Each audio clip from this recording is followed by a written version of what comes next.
दोस्तों आपने पिछले कुछ दिनों पहले सुना होगा कि बांग्लादेश के ऑलराउंडर साकिब अल हसन पर मर्डर का आरोप लगा। हालांकि ये आरोप सच है या झूठ ये तो कोर्ट तय करेगा, लेकिन इतना तो तय है कि साकिब ऐसे पहले क्रिकेटर नहीं है जिन पर मर्डर का आरोप लगा है। इससे पहले हमने देखा कि कैसे खालिद लतीफ पर एक डच सांसद के मर्डर के लिए उकसाने का आरोप लगा था। भारत के नवजोत सिंह सिद्धू जिन पर 1988 में एक रोड रेज का मामला सामने आया था। मोंटेग डुइट जो सबसे कुख्यात अपराधी क्रिकेटर के तौर पर मशहूर है। इसके अलावा मोहम्मद शमी, यहाँ तक कि शमी की पत्नी ने ही उन पर मर्डर का आरोप लगाया था। इस तरह की तमाम विविधता वाले मामले सामने हैं। बहरहाल यह सारे ही मुद्दे जो अभी हमने आपको बताए ये कोर्ट में चल रहे हैं और ये तय नहीं है कि ये सारे सच हैं। लेकिन एक और किस्सा भी है जो कि वास्तव में मर्डर का है, और उसमें तो क्रिकेटर को मर्डर की सबसे बड़ी सजा यानी कि सजाए मौत भी मिली। एकमात्र टेस्ट क्रिकेटर जिसकी मौत फांसी दिए जाने से हुई है। तो बड़ा दिल को छू लेने वाला किस्सा जिसमें यह भी पता चलता है कि वे कितने अभाग्यशाली थे। आज बताएंगे हम उसी खिलाड़ी के बारे में, और जिस खिलाड़ी के बारे में हम बात कर रहे हैं वो कोई और नहीं बल्कि वेस्ट इंडीज के तेज गेंदबाज लेसी हिल्टन है। इस खिलाड़ी ने साल 1934 से लेकर 1935 एवं 1939 की 2 सीरीज में वेस्ट इंडीज के लिए कुल 6 टेस्ट मुकाबले खेले।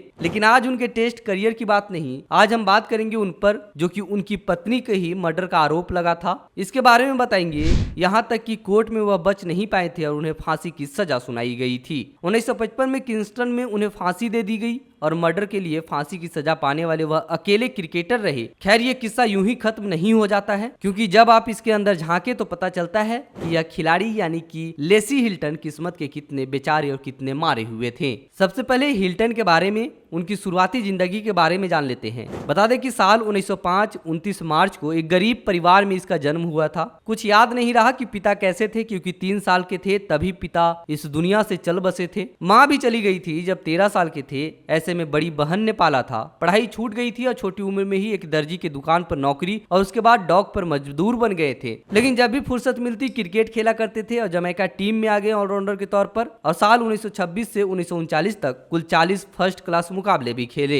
ये तो रही उनके करियर की शुरुआती दिनों के बारे में, लेकिन अब आता है उनकी स्टोरी का दूसरा हिस्सा। हिल्टन को जमैका के एक पुलिस इंस्पेक्टर की बेटी लुलाइन रोज से प्यार हो गया। वे बड़े और अमीर घर की थी और इसीलिए दोनों को उनके जानने वालों ने रोका। पर साल 1944 में शादी हो गई। इसके बाद खटपट शुरू हुई और खटपट शुरू होने में देरी नहीं लगी, लेकिन लेसी निभाते रहे। फिर आता है साल 1947। लुलाइन और लेसी एक बेटे को जन्म देते हैं। लुलाइन फैशन डिजाइनर थी और काम के सिलसिले से अक्सर न्यूयॉर्क जाती थी। इसीलिए साल 1951 में लेसी लुलाइन की मां के घर में रहने लगे ताकि वे बच्चे की देखरेख कर सके। फिर आता है साल 1954। हिल्टन को न्यूयॉर्क से एक चिट्ठी मिली जिसमें उनकी पत्नी के रॉय फ्रांसिस नाम के किसी व्यक्ति के साथ संबंध का जिक्र था। यही मुद्दा था जो कि मुसीबत बन गया। पत्नी ने शुरू तो इनकार किया, लेकिन आखिरकार ये संबंध मान लिया। इसके बाद वायदा किया कि इसे तोड़ने का, पर न तो उन्होंने संबंध तोड़ा और न कभी लेसी का शक दूर हुआ। आखिर में लेसी के हाथ एक लव लेटर भी आ गया। हालांकि वे उसे पढ़ नहीं पाए, पर इस पर इतना झगड़ा हुआ कि गुस्से में लेसी ने उन पर 4 गोली दाग दी। उनके मन में कुछ छटपटाहट थी। तभी कुछ दिन पहले ही लेसी ने रिवॉल्वर खरीदा था। इसके अलावा उन्होंने खुद पुलिस को फोन किया, पर आरोप ये भी लगा कि घायल पत्नी को हॉस्पिटल नहीं ले गए, अन्यथा वे बच सकती थी। फिर अक्टूबर 1954 में कोर्ट में केस शुरू हुआ। लेसी की तरफ से जो वकील थे वह कोई और नहीं बल्कि लेसी के जमैका टीम के ही कप्तान विवियन ब्लैक थे। उनके साथ वेस्ट इंडीज क्रिकेट बोर्ड के मेंबर नोएल नेथरसल भी थे।